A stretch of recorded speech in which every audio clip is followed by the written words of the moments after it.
आपको इस वक्त ब्रेकिंग न्यूज दे रहे हैं TNN डिजिटल से बराह रास्त। बरतानवी खबरसां इदारे डेली मेल के मुताबिक अमरीकी रियासत आर्कांसस के एयरपोर्ट पर एक अमरीकी मुसाफिर त्यारा तूफानी मौसम में आर्कांसस एयरपोर्ट पर लैंडिंग के बाद टैक्सीवे पर खड़ा था जब उसके करीब ही आसमानी बिजली गिरी, लेकिन चंद ही सेकंड्स के बाद आसमानी बिजली गिरने का वाकया दोबारा पेश आया और इस मरतबा आसमानी बिजली त्यारे के पिछले हिस्से से टकराए। खुशकिस्मती से मुसाफिर त्यारा आसमानी बिजली की जद में आने के बावजूद तबाही से बच गया।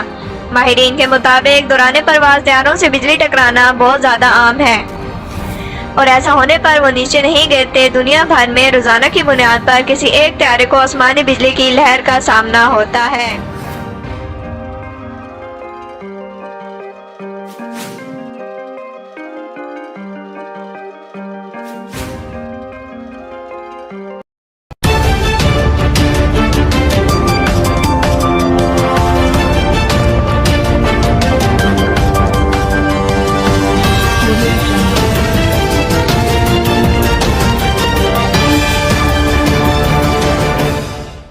TNN Digital